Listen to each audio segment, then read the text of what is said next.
In MMA, there are numerous strategies for victory. There are disqualifications, decisions, TKOs, and submissions. Holies, the knockout, is the most dreaded and legendary way to win. One solid punch, one brutal elbow, or one devastating kick will end the fight, leaving your opponent in the land of nod while you raise your hands in triumph. Let's see the most terrifying knockouts in UFC history. Number 1. Travis Browne turns into Superman. Travis Browne frequently appears in the cage as the son of Krypton. Even though the 6'7" Titan isn't exactly a superhero in real life, Stefan Skyscraper Struve, who is 7 feet tall and goes by that moniker, squared off against Browne at UFC 130 in 2011. Furthermore, there is a good chance that someone will nod off when two giants are flinging those massive bungalows at each other. Struve initially seemed like he might choke Browne with his long limbs. Skyscraper tripped Hoppa, then attempted a Darce and an Anaconda choke while on the mat. However, Browne managed to escape, and that is when Struve committed a major error. Browne transformed into the Man of Steel as he attempted to throw a flying knee, a maneuver that had previously landed him in trouble.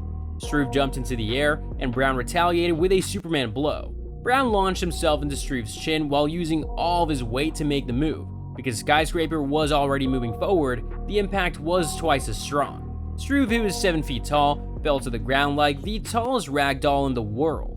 Before the referee arrived, Browne followed up with a couple more vicious hammer fists. It only goes to show that you better not miss when you fly at Superman. Number 2. Sean Salmon goes cold. Before UFC Fight Night 8, Sean Salmon had a nice 9-1 record. But after that crucial day in 2007, his professional record swiftly plummeted to 18-21. How did this guy and his promising future end up? Well, Rashad Evans' chin might have played a role in it. Evans had triumphed in Season 2 of The Ultimate Fighter, and in 2008, he would defeat Forrest Griffin to win the light heavyweight title. So yeah, Sugar Rashad Evans was a nasty bad man, and in round 2 of his fight with Salmon, he showed just how deadly he can be. Salmon's face was now exposed after a failed jab, so Evans slammed a scary kick to the man's skull. Salmon's arm simply fell to his sides as Sugar's shin struck him square in the mouth. Salmon stumbled back and hit his head against the mat as he slid back violently, like witnessing a chainsaw cut down a tree. Everybody in the crowd felt the impact of Evans' first head kick to ever land in the UFC. Evans, though, wasn't finished and struck the referee twice before he could remove him. While it was a miserable night for the loser, Sugar had a sweet victory, while Salmon was on the ground for a short while. Number 3. Dan Henderson's the H-Bomb. A memorable night in MMA history was UFC 100. It featured one of the most devastating knockouts ever seen inside the octagon. It was the highest-selling UFC pay-per-view at the time, and it currently ranks 4th and had a star-studded lineup that includes Georges St-Pierre and Brock Lesnar. The third season winner of The Ultimate Fighter, Michael Bisping, and the legendary Dan Henderson squared off. Since switching from light heavyweight to middleweight, Bisping had won 3 straight matches. A victory over Hendo would allow him to challenge middleweight champion Anderson Silva. Dan Henderson, however, was not going to be an easy opponent. The man held 2 belts in Pride, was an Olympic wrestler, and a champion in Strikeforce. And while Bisping's boxing was some seriously exquisite science, Henderson's right hand was so destructive that everyone referred to it as the H-Bomb. Unfortunately for Bisping, when he entered the cage in 2009, he discovered firsthand just how forcefully the H-Bomb could land. Bisping was knocked out cold when Henderson used an atomic right to completely destroy his face. Hendo, though, wanted to make sure Bisping wasn't standing up again, so he flew through the air and struck the British fighter one last time before the referee took him away. Like a fish abandoned on dry land, Bisping was left gasping on the ground. He had never been knocked out or finished before, and the defeat followed him throughout his career until he finally exacted justice 7 years later. Number 4. Matt Brown delivers the elbow. One of the most lethal strikes in mixed martial arts is the elbow. After all, it's a sharp bone protrusion that has the potential to pierce your skin or crack your head open. If you're struck by one of these dangerous weapons, you'll either be dripping with blood or dozing off on the canvas. Diego Sanchez, regrettably, is probably experiencing some severe nightmares as a result of receiving the elbow from hell at UFC Fight Night 120. After a brief stint at lightweight, Sanchez decided to fight Matt Brown in his former weight class. Brown undoubtedly had a size advantage against Sanchez, but Sanchez was also on a 3-fight losing streak and contemplating retirement.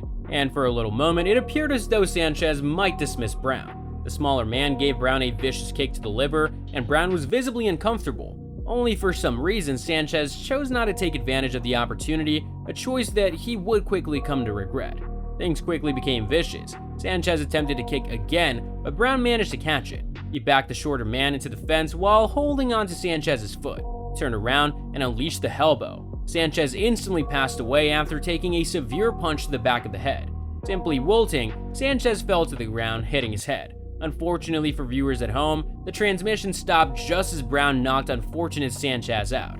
Brown, who hadn't won a bout since 2015, couldn't help but enjoy the occasion. Despite having a fleeting sorrow over punching his opponent in the head, he described Diego as one of my favorite fighters after the match. "I love this guy," he said. Number 5. Cub Swanson is lethal. Although they're not household names, Cub Swanson and Charles Oliveira are guys who keep things interesting. There is a good likelihood that something strange will occur if you put them in the octagon. Oliveira is a master of submissions who can finish off opponents with anything from a rear naked choke to a calf slicer. Swanson is a strong-willed man with steely hands and an iron jaw. Hardcore fans were eager to see how the American brawler and Brazilian grappler would fare when they met at UFC 152. Swanson dodged Oliveira's attempts to take him to the ground before the BJJ master could make any progress. Oliveira regrettably never had another opportunity to do his submission magic.